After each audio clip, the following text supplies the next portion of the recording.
नमस्कार विद्यार्थी मित्रांनो, मी अविनाश गुरु या ठिकाणी सर्वांचं हार्दिक स्वागत करतो गुरुकुल अकॅडमी या चॅनलवरती। ज्या विद्यार्थ्यांनी लाईक, शेअर आणि सबस्क्राइब केलेला अशा सर्व विद्यार्थ्यांचे अगदी मनापासून आभार। आणि ज्यांनी अजून सुद्धा चॅनलला सबस्क्राइब केलेलं नसेल तर चॅनलला सबस्क्राइब करायचं आहे आणि रेग्युलर अपडेट मिळत राहण्यासाठी बेल आयकॉनवरती क्लिक सुद्धा करायचं आहे। चला तर मग सुरुवात करू आजच्या व्हिडिओ लेक्चरला। नमस्कार विद्यार्थी मित्रांनो, नंबर सिस्टमच्या लेसन नंबर 5 मध्ये या ठिकाणी आज सर्वांचं हार्दिक स्वागत आहे। तर लेसन नंबर 5 मध्ये आज आपल्याला बघायचं आहे डिव्हिजिबिलिटी रूल, विभाज्यतेची कसोटी काय आहे याच्या संदर्भात आजच्या व्हिडिओमध्ये काय विधिवत चर्चा करायची आहे। आजचा व्हिडिओ झाल्याच्या नंतर 2-3 तास तुम्ही याच्यावरती प्रॅक्टिस कराल। रेफरन्स बुक जे आहे त्यातील क्वेश्चन्स तुम्ही घ्याल, मेथड मात्र काय सॉल्व करण्याची इथली असेल। अशा पद्धतीने डिव्हिजिबिलिटी जो आहे तो कंप्लीट चॅप्टर आज आपण काय संपून टाकणार आहोत, ज्या ठिकाणी 2 पासून ते 19-20 पर्यंतच्या सर्व संख्यांचा आपल्याला काय करायचं आहे, विभाज्यतेच्या कसोटीच्या संदर्भात चर्चा करायची आहे। तर सगळ्यात महत्त्वाचा प्रश्न हा आहे की विभाज्यतेच्या कसोटीच्या संदर्भात काय जाणून घेणं आवश्यक का बरं असतं। या ठिकाणी बघा, गणितामध्ये कॉम्पिटिटिव्ह ॲप्टिट्यूड मध्ये आपल्याला जे क्वेश्चन सॉल्व करायचे आहेत, कुठल्याही कॉम्पिटिटिव्ह एक्झामसाठी प्रिपेअर करणारा विद्यार्थी मिनिमम टाइम पिरियडमध्ये काय करायचं त्या ठिकाणी हे जे क्वेश्चन्स आहेत ते सॉल्व करायचे आहेत। आणि यासाठी आपल्याला विभाज्यतेची कसोटी माहीत असणं आवश्यक आहे। विभाज्यतेची कसोटी माहीत नसली तरी सुद्धा क्वेश्चन सॉल्व होतो। एखादा नंबर दिलेला आहे, जसं 1904 1904 ही संख्या दिलेली आहे। आता या संख्येला आपल्याला काय भाग द्यायचा आहे। आपण याला 2 ने भाग देऊ शकतो, 4 ने भाग देऊ शकतो किंवा 10 ने देऊ शकतो, 5 ने, 12 ने, कुठल्याही संख्येने भाग द्यायचा आहे। मात्र मूळ हेतू असतो लवकरात लवकर याला काय सिम्प्लिफाय कसं करता येईल, लवकरात लवकर याला सॉल्व कसं करता येईल। भागाकार करत असताना जेवढ्या काय मोठ्यातल्या मोठ्या संख्येने आपण जर त्याला काय भाग दिला, म्हणजे 2 ने भाग देण्याच्या ऐवजी याला जर 14 ने भाग दिला, याला जर 13 ने भाग दिला किंवा याला जर 18 ने भाग जात असेल, 18 ने भाग दिल्याच्या नंतर आन्सर लवकर येतं। म्हणजे 2 ते 3 सेकंदामध्ये आपला आन्सर त्या ठिकाणी निघून येतं। मॅक्झिमम 5 सेकंड्स पकडा या ठिकाणी। मात्र विभाज्यतेची कसोटी माहिती नसेल तर मुळात या संख्येला भाग जातोच कुठल्या संख्येने, निशेष भाग कुठल्या संख्येने जाईल हे आपल्याला समजेल का, समजणार नाही। मग त्यासाठी आवश्यक आहे की आपल्याला डिव्हिजिबिलिटीचा रूल माहिती असावा। निश्चितपणे संख्या बघितल्याच्या नंतर आपल्याला ओळखता यायला पाहिजे की या संख्येला कोणत्या संख्येने आपण भाग देऊ शकतो। ओके, या ज्या गोष्टी आज डिव्हिजिबिलिटी पूर्णपणे समजल्याच्या नंतर, विभाज्यतेची कसोटी समजल्याच्या नंतर कुठलाही भागाकार असेल, कॉम्पिटिटिव्ह ॲप्टिट्यूड मधला कुठलाही आपण जे काय मेजर प्रॉब्लेम्स आहेत ते सॉल्व करत असताना भागाकार आल्याच्या नंतर आपला हात आखडणार नाही। ओके, क्विकली आपल्याला त्या ठिकाणी काय आन्सर काढता येईल। गुणाकाराचे, भागाकाराचे आणखीन खूप सारे ट्रिक्स आहेत जे आपल्याला काय पुढच्या व्हिडिओजमध्ये बघायचे आहेत। मात्र त्या अगोदर आपल्याला आज विभाज्यतेच्या कसोटीच्या संदर्भात विधिवत चर्चा करू। एकदा हे समजल्याच्या नंतर मग आपण काय पुढच्या गोष्टींकडे काय वळायला हरकत नाही। चला तर मग सुरुवात करू आज lesson number 5 that is divisibility, विभाज्यतेच्या कसोटीच्या संदर्भात। एखादी संख्या दिलेली असेल तर त्या संख्येला कोणत्या संख्येने निशेष भाग जातो, या सर्व मसावी काढत असताना, लसावी काढत असताना किंवा पर्सेंटेज काढत असताना किंवा प्रॉफिट लॉस काढत असताना, या ठिकाणी भागीदारी करत असताना प्रत्येक ठिकाणी आपल्याला काय भागाकार करावा लागणार आहे त्या ठिकाणी त्या फॉर्म्युलाजमध्ये। ओके, तर त्यावेळेस आपल्याला काय लवकरात लवकर आन्सर जर मिळवायचं असेल तर विभाज्यतेची कसोटी आपल्याला पूर्णपणे पाठ असायला हवी। तस तर असे खूप सारे नंबर आहेत, यातले काय एक अर्ध्या संख्या अशा आहेत की ज्यांचे डिव्हिजिबिलिटीचे रूल तुम्हाला माहिती असतील, विभाज्यतेची कसोटी माहिती असेल, कुठल्या संख्येला 5 ने भाग जाईल, कुठल्या संख्येला 10 ने भाग जाईल। मात्र आपण काय प्रत्येक संख्येच्या संदर्भात अगदी सोप्यातल्या सोप्या संख्येपासून त्या अवघडातल्या अवघड संख्येपर्यंत आपण काय पोहोचू। 19 पेक्षा मोठ्या असणाऱ्या ज्या संख्या आहेत त्यांच्या संदर्भात काय नियम अभ्यासायची आवश्यकता नाही। एवढे नंबर जे बोर्डवरती लिहिलेले एवढे इनफ आहेत कुठल्याही क्वेश्चनचा आन्सर करण्यासाठी, जे कॉम्पिटिटिव्ह एक्झाममध्ये किंवा कुठल्याही स्टँडर्डमधल्या विद्यार्थ्याला काय विचारलं जाईल। तर सगळ्यात पहिल्यांदा आपण सगळ्यात सिंपल नंबर घेऊ या ठिकाणी। तर 2 पासून ते 19 पर्यंतच्या संख्यांमध्ये सगळ्यात या ठिकाणी सोप्या संख्या आहेत कुठल्या, 5 आणि 10 या 2 संख्यांचं काय जी विभाज्यतेची कसोटी आहे ती आपण बघू। बघा, 5 ची विभाज्यतेची कसोटी काय आहे या ठिकाणी एक विधान सांगेन। एखाद्या संख्येच्या एकक स्थानी, समजा एखादी संख्या दिलेली आहे, त्या संख्येच्या एकक स्थानी काय दिलेलं आहे, 5 दिलेला असेल किंवा त्या संख्येच्या एकक स्थानी 0 दिलेला असेल, अशा दोनही प्रकारच्या संख्यांना निश्चितपणे आणि निशेष भाग जातो 5 ने। We can definitely divide by 5 to this numbers. तर या संख्यांच्या एकक स्थानी काय असेल, जर 5 असेल किंवा 0 असेल तर अशा दोन्ही प्रकारच्या संख्यांना आपण काय 5 ने निश्चितपणे भाग देऊ शकतो. संख्या कितीही मोठी दिलेली असेल या ठिकाणी, ओके, त्याच्या शेवटी जर या ठिकाणी जर 5 असेल तर या मोठ्यातल्या मोठ्या संख्येला 5 ने निश्चितपणे काय होऊ शकतो, भाग जाऊ शकतो. आणि त्या ठिकाणी जर समजा एकक स्थानी 5 नसेल, त्या ठिकाणी 0 असेल तर या संख्येला सुद्धा काय 5 ने निश्चितपणे भाग जाऊ शकतो. एवढा सिंपल हा विभाज्यतेच्या कसोटीचा नियम आहे. कुठलीही संख्या असेल, जर एकक स्थानी 5 असेल तर त्या संख्येला इतर कुठल्याही संख्येने नाही, फक्त 5 ने किंवा संख्येच्या एकक स्थानी जर 0 असेल तर निश्चितपणे अशा दोनही प्रकारच्या संख्यांना काय होईल, 5 ने भाग जाईल.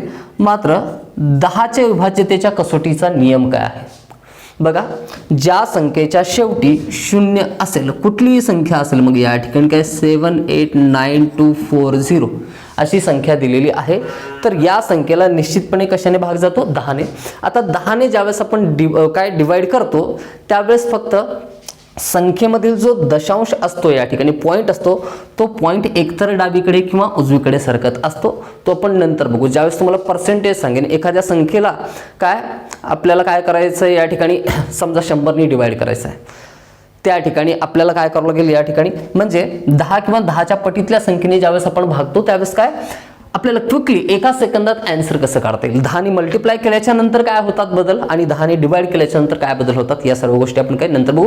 सध्या एवढं लक्षात ठेवा, 5च्या संदर्भात डिव्हिजिबिलिटी रूल काय आहे, दिलेली संख्या जी आहे त्या दिलेल्या संख्येमधील एकक स्थानचा अंक 5 असेल किंवा एकक स्थानचा अंक 0 असेल तर अशा दोनही प्रकारच्या संख्यांना 5 ने निशेष भाग जातो. अशा सर्व संख्यांना 5 ने काय निशेष भाग जाईल. मात्र 10चा काय आहे, ज्या संख्येच्या एकक स्थानी 0 असेल अशाच संख्येला, मग किती असतील, 1 असेल, 2 असेल, 3 असतील, 4 असतील, शेवटी जर 0 दिलेला असेल, एकक स्थानचा अंक जर 0 असेल तर त्या संख्येला निश्चितपणे 10 ने काय होईल, भाग जातो. हे झाले या ठिकाणी काय अगदी बेसिक आहेत, मात्र सांगणं आवश्यक आहे. बऱ्याच जणांना काय ज्यांनी आता सुरुवात केलेली असेल, जेव्हा किंवा आर्ट फॅकल्टी मधून शिकणारे विद्यार्थी असतील, ज्यांच्या गणिताशी काय कमीत कमी संबंध आहे, अशा सर्व विद्यार्थ्यांचा विचार करून आपण सर्व घटक या ठिकाणी बघत आहोत. ज्यांना ऑलरेडी या गोष्टी माहिती आहेत खूपच काय उत्तम, ज्यांना माहिती नाही त्यांच्यासाठी काय डबल उत्तम या ठिकाणी. ओके, तर 5 आणि 10 एलिमिनेट करू या दोन्ही नंबरला आपण. 5 आणि 10 झाले, तर 5 आणि 10च्या नंतर आपल्याला संख्या बघायची कोणती, त्यांच्या नंतरची काय सोपी संख्या कोणती आहे, 2 आहे. 2चा डिव्हिजिबिलिटी रूल काय आहे, 2ची विभाज्यतेची कसोटी काय आहे बघा. ज्या संख्येच्या एकक स्थानी 0 असेल, 2 4 6 8 या संख्या असतील, म्हणजे 0 0 किंवा कुठलीही समसंख्या असेल, कुठलीही सम काय अंक असेल. ओके बघा, एखादी संख्या दिलेली आहे 3798, समजा 2 दिलेलं आहे, 3798 या ठिकाणी काय 6 दिलेलं आहे. कुठलीही संख्या दिली त्या संख्येच्या शेवटी जर समजा 0 असेल किंवा कुठलीही काय सम अंक असेल, सम संख्या दिलेली असेल तर अशा सम संख्येला निश्चितपणे 2 ने काय होतो, भाग जातो.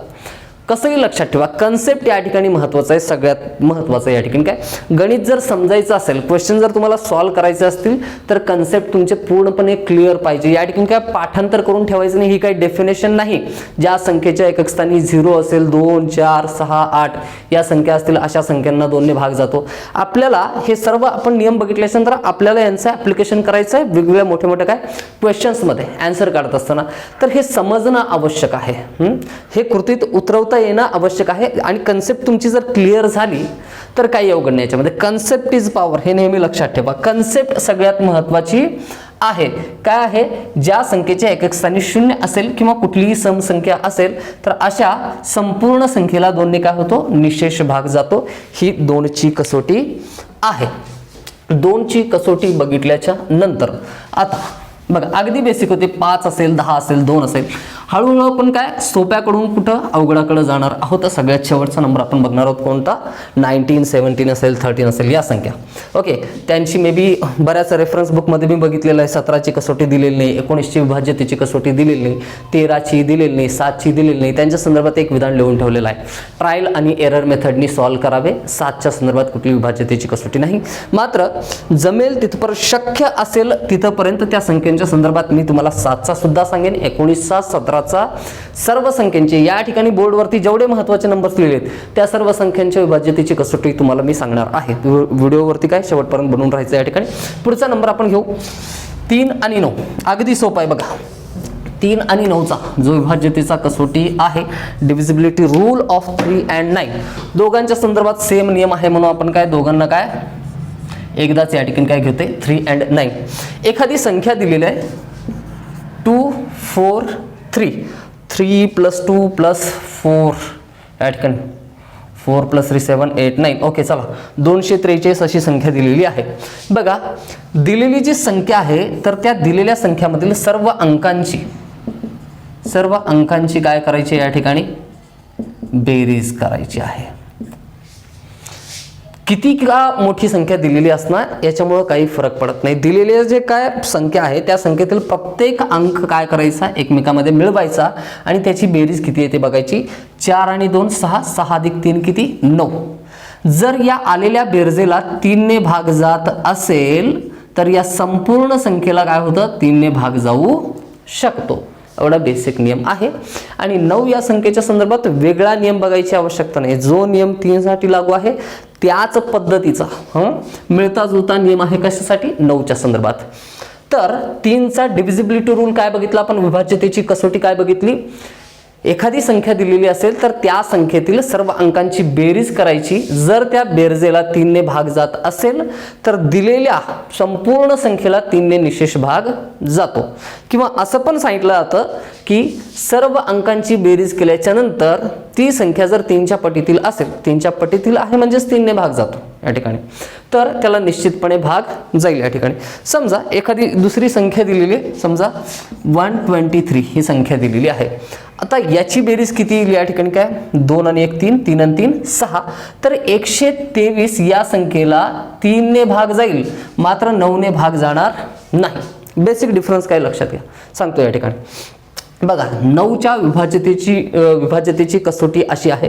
कुठलाही एखादा अंक दिलेला समजा 4 3 2 9 12 अशा पद्धतीने संख्या दिलेली आहे. तर या संख्येला आपण काय कोणत्या संख्येने काय भाग देता येईल आपण बघू. सर्व दिलेल्या अंकांची काय करू आपण बेरीज. 4 आणि 3 7 आणि 2 9 9 18 19 20 21.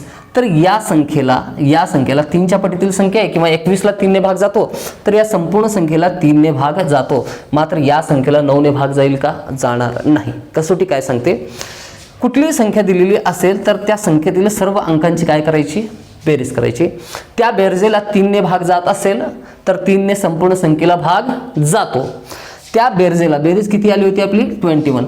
त्या बेरजेला जर समजा 9 ने भाग जात असेल, 9 ने भाग जातो का या ठिकाणी जात नाही, म्हणून या ठिकाणी 9 ने या संख्येला भाग जाणार नाही.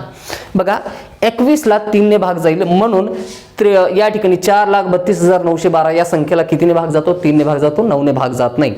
आलेल्या बेरजेला जर 9 ने भाग जात असेल तर त्या संख्येला निश्चितपणे 9 ने भाग जातो. तर ती संख्या कोणती आहे 243 आहे. 243 ॲडिशन किती येतं 9. तर 9ला 9 ने भाग जाईल म्हणून 243ला आपल्याला काय 3 ने सुद्धा भागता येतं आणि 9 ने सुद्धा भागता येतं. बघा ज्या संख्येला 9 ने भाग जातो त्या प्रत्येक संख्येला 3 ने सुद्धा भाग जातोच. मात्र लवकर कॅल्क्युलेशन करण्यासाठी आपल्याला मोठ्यात मोठ्या संख्येने काय करायचं असतं डिवाइड करायचं असतं. म्हणून जिथं 9 ने भाग जातो तिथं काय 9 नेच भाग द्यायचा. आणि ज्या ठिकाणी 9 ने भाग जाणार नाही 1 2 3 असेल या ठिकाणी तर त्या ठिकाणी कशाने भागायचं आहे 3 ने भागायचं आहे. दोघांचा नियम काय आहे, दिलेली संख्या आहे संख्येतील सर्व अंकांची बेरीज करा. जर त्या बेरजेला 3 ने भाग जात असेल तर संपूर्ण संख्येला 3 ने भाग जातो. जर त्या बेरजेला 9 ने भाग जात असेल तर संपूर्ण संख्येला 9 ने भाग जाईल. हा डिव्हिजिबिलिटी रूल आहे 3 आणि 9च्या संदर्भात. ओके तर याच्यानंतर पुढचे 2 नंबर घेऊ आपण ज्यांचे डिव्हिजिबिलिटी रूलचे काय डिव्हिजिबिलिटीचे रूल सेम असतील. ओके 3 आणि 9 झाल्याच्या नंतर पुढच्या संख्या आहेत त्या ठिकाणी कुठल्या कुठल्या राहिलेल्या आहेत. ओके 4 आणि 8 घेऊ. अगदी सोपं आहे बघा त्याच्यामध्ये काय दिलेलं आहे. 4चा या ठिकाणी विभाज्यतेची कसोटी काय आहे आणि 8ची विभाज्यतेची कसोटी काय आहे. जसं 3 आणि 9चे आपण बघितले 3 आणि 9चे एलिमिनेट करू या दोघांना हे तर संपले. अशा पद्धतीने काय एक एक संख्या करता आपण काय करू पुढे जाऊ. बघा या ठिकाणी 4 आणि 8 ओके सर्कल करायचं राहिलं याला 4 and 8.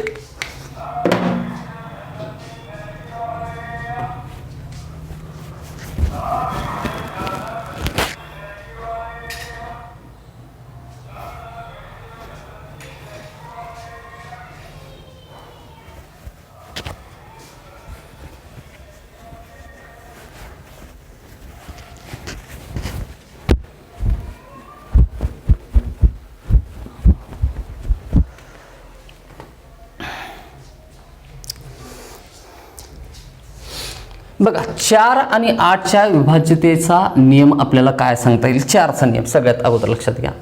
दिलेली एखादी संख्या आहे ती विषम असेल तर त्याला 4ने भाग जाणार नाही. आपल्याला एवढं समजतं. काय संख्या सम असेल तरच 4 आणि 8ने भाग जाईल. ती समच असायला पाहिजे तरच आपण 4 आणि 8चा विचार करतो. अथवा आपण कुठल्याही विषम संख्येच्या संदर्भात 4ने किंवा 8ने डिवाइड होईल का नाही या गोष्टीचा विचार करत नाही.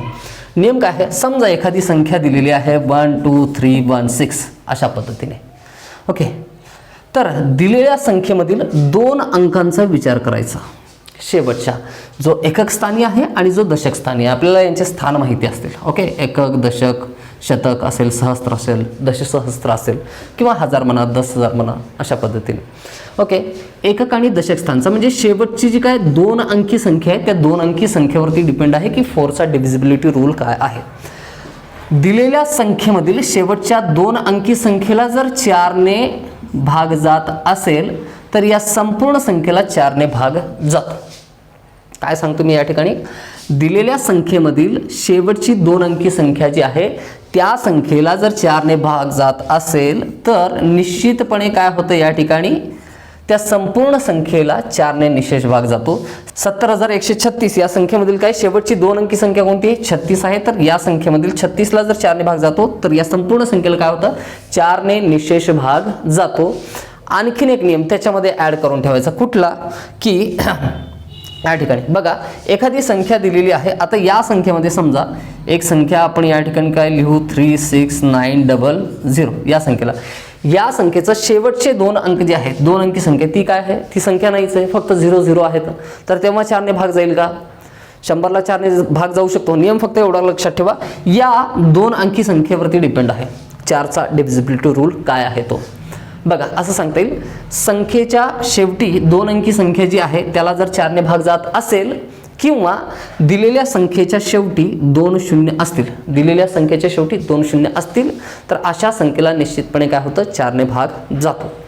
हा 2 अंकाच्या संदर्भात काय 4चा विभाज्यतेच्या कसोटीचा नियम आहे. आणि 8च्या संदर्भात आपल्याला काय सांगता येईल? बघा सिंपल आहे. दिलेल्या संख्येमधील शेवटच्या 3 अंकी संख्येला जर 8ने भाग जात असेल तर संपूर्ण संख्येला 8ने भाग जातो. किंवा दिलेल्या संख्येमधील काय शेवटचे 3 अंक जर 000 असतील, 0 असतील तर अशा संख्येला सुद्धा 8ने निश्चितपणे भाग जाईल. 4च्या संदर्भात आपण नियम काय बघितला? 2 अंकी काय संख्या जी आहे दिलेल्या संख्येमधील शेवटची 2 अंकी संख्या त्याला जर 4ने भाग जात असेल तर संपूर्ण संख्येला 4ने भाग जाईल. आणि शेवटी 2 शून्य असतील तरी सुद्धा 4ने भाग जातो. दिलेल्या संख्येमधील 3 अंकी संख्येला जर समजा 8ने निश्चितपणे भाग जात असेल तर त्या संख्येला समजा एखादा नंबर आपण काय एक्झाम्पल प्रत्येकाचं लिहिलं आहे ना, तर याचं पण लिहू 1624008 या ठिकाणी काय या संख्येला निश्चितपणे काय होतं 8ने काय डिवाइड करता येतं. चेक करायचं या ठिकाणी शेवटच्या 3 अंकी संख्येला भाग जात असेल किंवा दुसरा एखादा नंबर आपल्याला सांगता येईल 1512000 या सुद्धा संख्येला काय होतं 8ने भाग जातो. कारण याच्या शेवटी किती शून्य आहेत? 3 शून्य आहेत. आणि या संख्येच्या शेवटच्या 3 अंकी संख्येला काय 8ने भाग जाईल. ओके, म्हणून अशा पद्धतीने हे झाला डिव्हिजिबिलिटी रूल ऑफ 4 and 8 विभाज्यतेची कसोटी 4 आणि 8ची. ओके, इथपर्यंत मे बी आय थिंक सगळ्यांना माहीत होतं. मोस्ट इम्पॉर्टंट पार्ट याच्या नंतरचा आहे. बघा काही नंबर्स असे आहेत ज्यांच्या विभाज्यतेच्या कसोटीच्या संदर्भात आपल्याला पाहायची आवश्यकता नाही. बघा कोणते कोणते नंबर असतील. 4 आणि 8 तर झालेला आहे या ठिकाणी. याच्या नंतरच्या संख्या कुठल्या कुठल्या आहेत ज्यांच्या विभाज्यतेच्या कसोटीच्या संदर्भात आपल्याला वेगळं अध्ययन करण्याची आवश्यकता नाही. दॅट नंबर इज 6, त्याच्यानंतर आहे 12, त्याच्यानंतर आहे 14, त्याच्यानंतर आहे 15, त्याच्यानंतर आहे 18.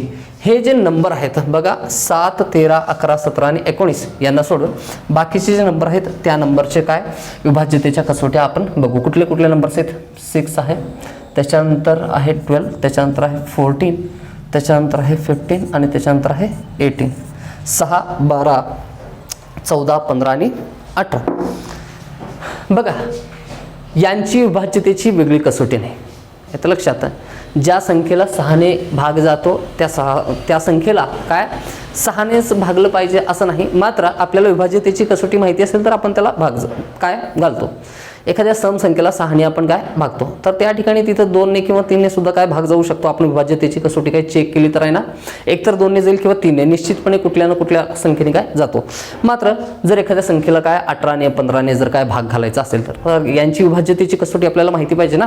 लहान संख्येचा वापर करणार कशाला, जेव्हा मोठ्या संख्या आपल्याला काय माहिती आहेत, अवेलेबल आहेत, त्यांची कसोटी आपल्याला माहिती आहे, तर डेफिनेटली आपण त्या ठिकाणी काय 9ने भाग घालत बसण्यापेक्षा एखाद्या संख्येला काय 18ने भाग घालतो, जर 18चं काय या ठिकाणी कसोटी आपल्याला माहिती असेल तर. बघा दुसऱ्या संख्यांच्या आपण काय या ठिकाणी काय विभाज्यतेच्या कसोटी बघितलेल्या आहेत. 2 असेल, 3 असेल, 4 असेल, 8 असेल, 9 असेल, या सर्व संख्यांच्या 3 असेल, 5 असेल, या सर्व संख्यांचं आपण काय बघितलेलं आहे. तर त्या बेसिसवरती या सर्व संख्यांचं सुद्धा काय विभाज्यतेची कसोटी आपल्याला काय चेक करता येते. कशा पद्धतीने, समजा एखादी संख्या आहे 216, सम संख्या आहे, या संख्येला 2ने निश्चितपणे भाग जातो. सम संख्या आहे, एकक स्थानी 6 आहे म्हणून याला निश्चितपणे 2ने भाग जाईल किंवा नाही, तर जाईल निश्चितपणे. आणि जर अंकांची बेरीज केली तर 6 अधिक 1 7 आणि 2 किती 9, तर 9ला निश्चितपणे कशाने भाग जातो 3ने, म्हणून या संपूर्ण संख्येला 2ने सुद्धा भाग जातो आणि 3ने सुद्धा भाग जातो. 216 is divisible by 2 as well as 3. 2 आणि 3 या दोनही संख्येने काय भाग जाईल. ज्या संख्येला बघा काय सांगतोय, ज्या संख्येला 2ने सुद्धा भाग जातो आणि 3ने सुद्धा भाग जातो, अशा संख्येला 6ने सुद्धा भाग जातो. ज्या संख्येला 2ने सुद्धा भाग जाईल आणि ज्या संख्येला 3ने सुद्धा भाग जाईल, अशा संख्येला 6 या संख्येने सुद्धा काय होतं भाग जातो. हाच 6च्या विभाज्यतेची काय कसोटी आहे. क्लिअर. कुठलाही नंबर असेल पण काय 2ने डिवाइड होतोय, 3ने होतो की नाही बघायचं, आणि होत असेल तर डायरेक्टली कशाने डिवाइड करायचं 6ने डिवाइड करायचं जर नंबर मोठा असेल तर. 12च्या संदर्भात आपल्याला काय सांगता येईल, एखादी संख्या दिलेली, ज्या संख्येला 4ने भाग जाईल.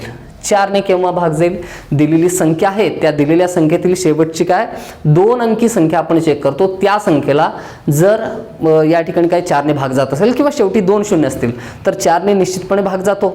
आणि त्याच दिलेल्या संख्येतील सर्व अंकांची बेरीज या ठिकाणी, समजा एखादा 3ने भाग जाणारी एक संख्या आपण घेऊ, 3ने भाग जाणारी या ठिकाणी अशा पद्धतीने समजा 1 2 3 आपण बघितलं होतं, किंवा 3 1 2 घेऊ, 3 1 2 याला निश्चितपणे काय होतं 3ने भाग जातो आणि शेवटी 2 शून्य आहेत.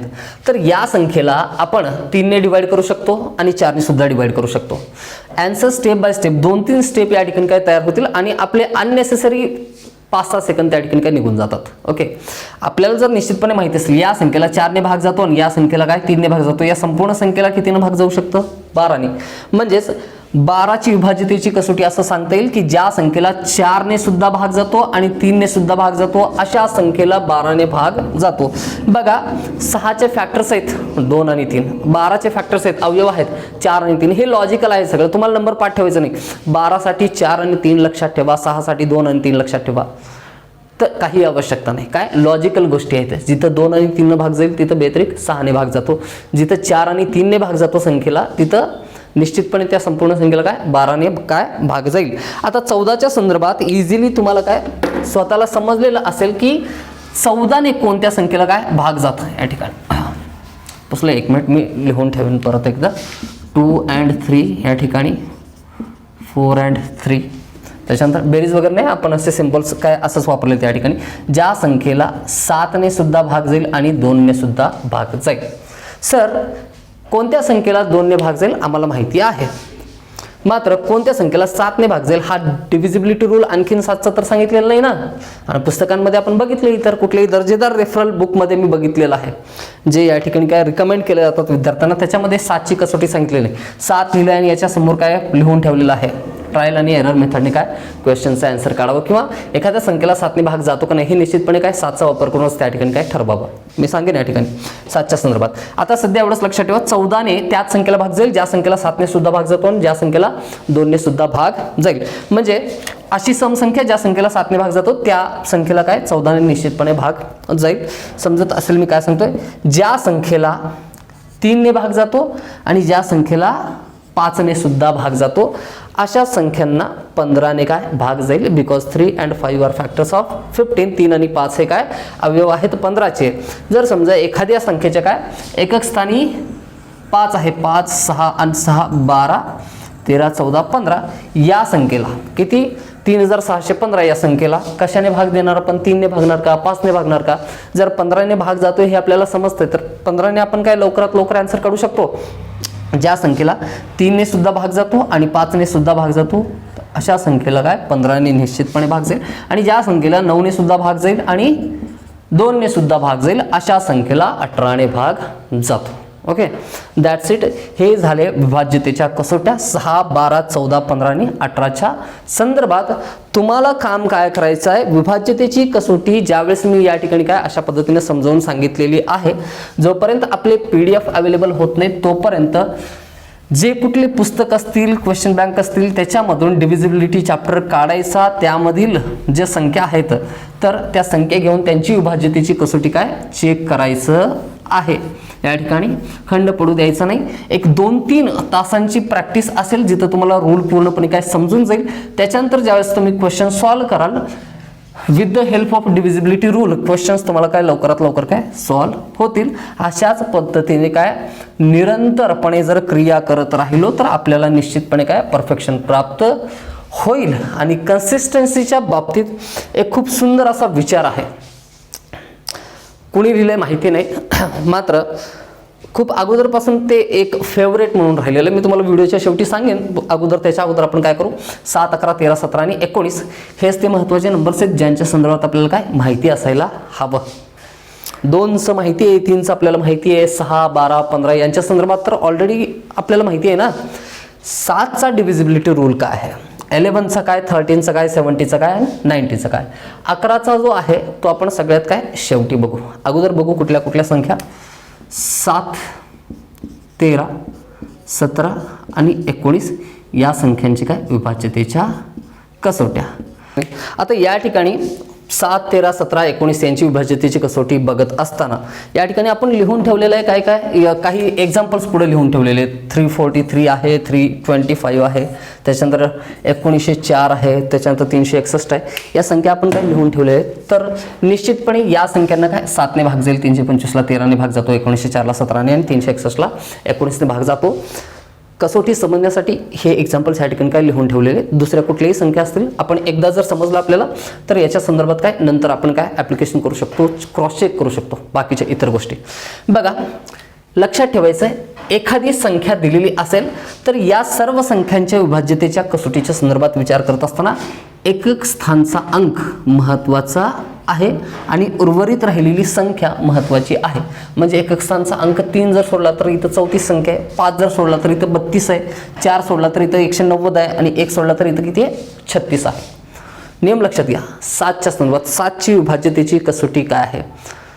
खूप सारे पुस्तक बघितले तर तुमच्याजवळ सध्या जे रेफरल बुक आहे त्याच्यामध्ये सुद्धा तुम्ही काढून जर बघितलं तर 7ची कसोटी त्या ठिकाणी दिलेली नाही किंवा 17ची दिलेली नाही किंवा या ठिकाणी 19ची दिलेली नाही. जर दिलेलं असेल तर खूप उत्तम. मला कमेंटमध्ये तसं सांगा, आपण सगळ्यांना रेफर करू ते बुक.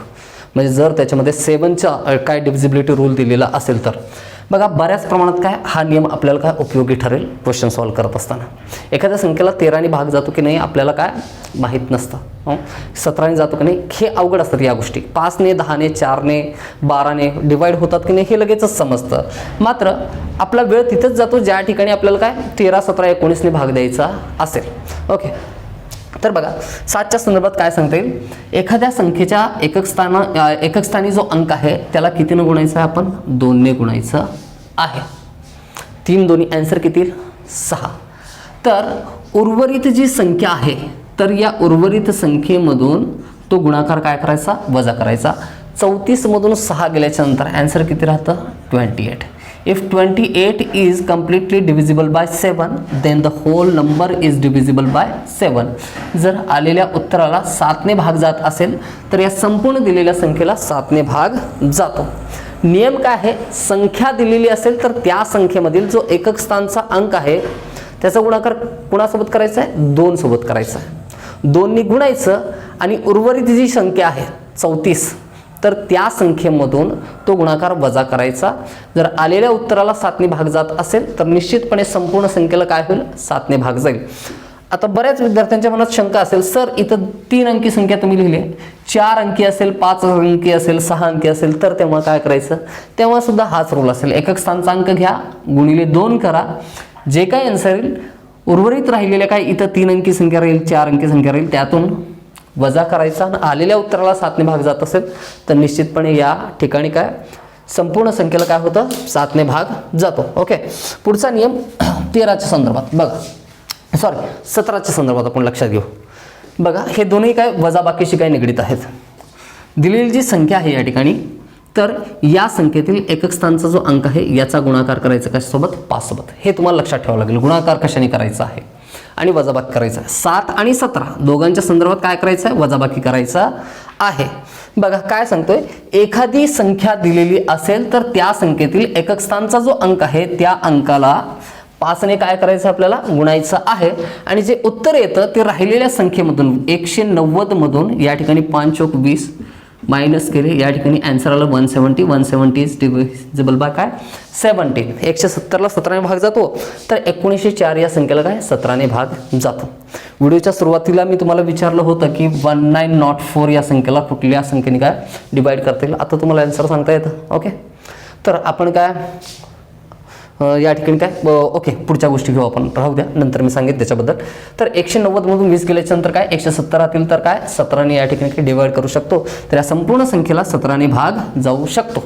ओके, 17 लक्षात आलं. या ठिकाणी काय करायचं वजाबाकी करायचं आहे. दोन्ही काय 7 आणि 17च्या बाबतीत इथं एकक स्थानच्या अंकाला 2 ने गुणायचं आहे, इथं एकक स्थानच्या अंकाला 5 ने गुणायचं आहे.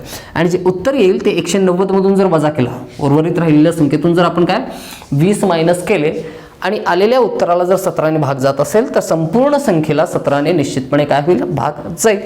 सो पुढचं आपण काय बघू या ठिकाणी काय 13च्या संदर्भात. या ठिकाणी काय करायचं 13 आणि 19च्या संदर्भात. बघा 19च्या संदर्भात एकक स्थानचा जो अंक आहे याला गुणायचं आहे किती ना 2 ने. तर 1 गुणिले 2 आन्सर किती 2. आता जे काय आन्सर येतं उर्वरित राहिलेल्या संख्येमधून या ठिकाणी ती संख्या वजा करायची नाही तर काय करायचे ॲड करायचे. कुणाच्या 19 आणि 13च्या संदर्भात. 7 आणि 17 मध्ये वजाबाकी करा, 13 आणि 19च्या संदर्भात मात्र काय ॲडिशन करायचे. 36 + 2 किती 38. 38ला 19 ने भाग जात असेल तर या संपूर्ण संख्येला काय होतं 19 ने भाग जातो. आणि आपल्याला ऑलरेडी माहिती आहे 361 इज स्क्वेअर ऑफ 19. 19 काय आहे वर्ग आहे तर काय भाग जातोच आहे. नियम चेक केला आपण या ठिकाणी. एकक स्थानच्या अंकाला 2 ने गुणलं आणि जे गुणाकार आलेला आहे ते उर्वरित संख्येमध्ये आपण ज्यावेळेस मिळवतो तर तेव्हा 19 ने जर भाग जात असेल या संख्येला तर संपूर्ण संख्येला 19 ने काय होतं भाग जाऊ शकतो. आणि सगळ्यात शेवटी 13चं या ठिकाणी दिलेली संख्या जी आहे त्या दिलेल्या संख्येला कितीने गुणायचं आहे 4 ने गुणायचं आहे. तर 5 चौक 20 या ठिकाणी गुणाकार आणि हे 20 जे आहे ते 32 मध्ये काय करायचे मिळवायचे आहेत. 32 + 20 बरोबर किती 52. 52 या संख्येला 13 ने भाग जातो. तर नियम असं सांगता येईल एखादी संख्या दिलेली असताना त्या संख्येच्या एकक स्थानाला 4 ने काय करायचं आहे गुणायचं आहे. आणि जे आन्सर येईल ती काय उर्वरित राहिलेल्या शिल्लक राहिलेल्या संख्येमध्ये काय करायचे आहेत ॲड करायचे आहेत. जे आन्सर येईल त्याला जर 13 ने भाग जात असेल तर या संपूर्ण संख्येला काय होतो 13 ने निश्चितपणे भाग जातो. तर अशा पद्धतीने हे विभाज्यतेच्या कसोटीचे नियम आहेत. 7, 17, 19 आणि 13च्या संदर्भात सर्व संख्या अशा पद्धतीने आपण काय केलेले घेतलेले आहेत. तर अशा पद्धतीने हे सर्व एक्झाम्पल्स व्यवस्थित लिहून घ्यायचे, व्यवस्थित यांची प्रॅक्टिस करायचं आहे. बघा खूप अधिक वेळ आपल्याला द्यायची आवश्यकता नाही. 2, 3चा डिव्हिजिबिलिटी रूल तुम्ही चेक करत तर बसणार नाही किंवा 5, 10चा सुद्धा तुम्हाला चेक करायचं कशाचं 11 असेल 13 असेल 17 असेल 19 असेल 15 असेल अशा महत्त्वपूर्ण संख्यांचं काय 19 असेल तर याच तर संख्यांचं आपल्याला काय चेक करायचं असतं. बघा सगळ्यात शेवटचा नंबर या ठिकाणी काय राहिलेला आहे बघा 11 ही संख्या दिलेली आहे. तर 11चा डिव्हिजिबिलिटी रूल काय आहे एक महत्त्वपूर्ण संख्या एवढीच राहिलेली आहे. बघा दिलेल्या संख्येतील एखादी संख्या दिलेली आहे त्या दिलेल्या संख्येतील सर्व समस्थानचे अंक आणि विषम स्थानचे अंक या ठिकाणी विषम स्थानचे अंक यांची काय करायची बेरीज करायची असते. आणि ती बेरीज केल्याच्या नंतर दोनही संख्यांमधील काय फरक काढायचा. त्या फरकाला जर 11 ने भाग जात असेल तर निश्चितपणे काय त्या संपूर्ण संख्येला काय 11 ने भाग जातो, नसल्यास जाणार नाही. समजा एखादं एक्झाम्पल घेऊ म्हणजे तुम्हाला व्यवस्थित समजेल. 9174 हा एक नंबर दिलेला आहे, हे संख्या दिलेली. तर एकक, दशक, शतक, या ठिकाणी काय सहस्त्र, हा प्रथम स्थानचा, हा द्वितीय स्थान, हा तृतीय स्थान, हा चतुर्थान. म्हणजे समस्थानचे अंक कोणते कोणते आहेत? 7 आणि 9. विषम स्थानचे अंक कोणते कोणते आहेत? 4 आणि 5. 7 आणि 9 किती होतात? या ठिकाणी काय 16 होतात. आणि या ठिकाणी 4 आणि 1 विषम स्थानचे जे अंक आहेत त्यांची बेरीज किती होईल? या ठिकाणी 4 अधिक 1 5 होईल या ठिकाणी. म्हणजे समस्थानच्या अंकांची बेरीज केली आणि विषम स्थानच्या अंकांची काय केली? बेरीज केली. या दोघांमधला फरक, डिफरन्स काढत असताना नेहमी मोठ्या संख्येतून लहान संख्या वजा करायची. आन्सर किती येईल? 16 - 5 दॅट इज 11. तर या संख्येला 11, या संख्येला जर 11ने भाग जात असेल तर निश्चितपणे या संख्येला सुद्धा काय 11ने भाग जातो. क्लिअर आहे या ठिकाणी. तर अशा पद्धतीने 2 पासून ते काय या ठिकाणी 2 पासून ते सर्व 19 पर्यंतच्या काय सर्व संख्यांच्या विभाज्यतेच्या कसोटीच्या संदर्भात आपण व्यवस्थित काय चर्चा केलेली आहे. तर कुठले एक्सरसाइज बुक घ्या, त्यातले क्वेश्चन्स घ्या. डिव्हिजिबिलिटीचा जो चॅप्टर असेल त्याच्या पाठीमागे दिलेले जेवढं काय एक्सरसाइज आहे ते सगळं काय सॉल्व करायचं. तर त्या ठिकाणी आपल्याला चेक करायचं आहे की 7, 17, 13, 19 या संख्येने भाग जातो की नाही. नियम तुम्हाला सांगितलेला आहे. तर 7, 17, 13, 19 यांच्या संदर्भात विसरायचं नाही आणि 11च्या संदर्भात विसरायचं नाही. बाकीच्या सर्व इतर गोष्टी ज्या आहेत त्या आदेश सोप्या आहेत, तुम्हाला अगोदर झालेल्या असतील आणि आता परत एकदा झालेले आहेत, त्याच्यामुळे काय क्रिस्टल क्लिअर असतील गोष्टी. तर याच्यानंतर आपण जो मल्टिप्लिकेशन असेल, मल्टिप्लिकेशनचे जे ट्रिक्स आहेत त्यांच्या संदर्भात असेल किंवा ॲडिशन असेल, सबट्रॅक्शन असेल, इतर काही महत्त्वपूर्ण गोष्टी आहेत. म्हणजे काही बेसिक गोष्टी आपल्याला घ्यायच्यात. आपला प्रवास सुरू आहे फ्रॉम बेसिक टू ॲडव्हान्स लेवलपर्यंतचा. तर जोपर्यंत या सर्व गोष्टी आपण म्हणजे आपल्याला क्वेश्चन सॉल्व्ह करण्यासाठी जेवढं काही भांडवल लागणार आहे, जेवढे काही ट्रिक्स लागणार आहेत, फॉर्म्युला लागणार आहेत, त्या ठिकाणी या सर्व गोष्टींची तयारी करूनच मग आपल्याला प्रकरणाला हात घालायचा आहे. संख्यांचा वर्ग कसा आपल्याला विदिन 5 सेकंद काढता येतो, संख्येचा घन कसा काढता येईल, वर्गमूळ कसं काढता येईल, घनमूळ कसं काढता येईल, या सर्व गोष्टींच्या संदर्भात काय आपल्याला चर्चा करायची आहे. तर अशा पद्धतीने डिव्हिजिबिलिटी चॅप्टर आज आपण संपवलेला आहे. या सर्व नंबर्सच्या व्यतिरिक्त इतर कुठला फंडा नाही आहे जो डिव्हिजिबिलिटीला आणखीन सोपा करू शकेल. बाकी डिव्हिजन करत असताना कुठले ट्रिक्स वापरायचे, तर मल्टिप्लिकेशन करत असताना कुठले ट्रिक्स वापरायचे असतील किंवा फर्दर या ठिकाणी काय आपल्या प्रिपरेशनसाठी जेवढं काही बेसिक मटेरियल आणखीन आपल्याला जमा करायचं आहे, म्हणजे त्यासाठी तुम्हाला तयार करायचं आहे. मग तुम्ही तयार झाल्याच्या नंतर मग तुम्हाला ॲक्च्युअल त्या फेजमध्ये घेऊन जाईल जिथं चॅप्टर सुरू होतील, जिथं percentage, profit, loss, average, mensuration हे सर्व चॅप्टर आपण त्यावेळेस डिस्कस करू. त्याच्या अगोदर ॲडव्हान्स लेवलपर्यंत जायचं असेल तर फ्रॉम बेसिक टू ॲडव्हान्स जायचं आहे आणि प्रत्येक कन्सेप्ट क्लिअर करून आपल्याला तिथंपर्यंत पोहोचायचं आहे. आणि खूप याला उशीर लागणार नाही. आपण कन्सिस्टंटली याच्यानंतर काही व्हिडिओज मी अपलोड करत राहिलो तर खूप लवकरच या ठिकाणी काय संपूर्ण मॅथमॅटिक्स जे आहे, म्हणजे या ठिकाणी रिझनिंगसाठी आणि मॅथमॅटिक्ससाठी, कॉम्पिटिटिव्ह ॲप्टिट्यूडसाठी तुम्ही पूर्णपणे काय तयार असाल. तर हा शब्द मी या ठिकाणी देतो. कन्सिस्टन्सीच्या बाबतीत तुम्हाला एक थॉट सांगणार होतो. ओके, तर तो थॉट असा आहे की कमिटमेंट केल्याशिवाय तुम्ही कधी सुरुवात करू शकत नाही. तुम्ही कधीतरी कुणाशी तरी स्वतःशी तरी काय कमिटमेंट करणं आवश्यक आहे. जोपर्यंत तुम्ही कमिटमेंट करत नाही तोपर्यंत सुरुवात करू शकत नाही. आणि आपल्याला तर या ठिकाणी सुरुवात पण करायचं आहे आणि काही कालावधीनंतर जाऊन शेवटसुद्धा करायचं आहे. या संदर्भात अगदी सुंदर विचार होता. कोणी लिहून ठेवलेला होता मला माहिती नाही, आमच्या सरांनी सांगितलं होतं. तर without commitment you will never start, but most importantly without consistency you will never finish. Ease is a greater threat to progress than hardship. So keep trying, keep striving, keep studying. तर अशाच प्रकारच्या दर्जेदार व्हिडिओमध्ये पुन्हा एकदा भेटू. धन्यवाद.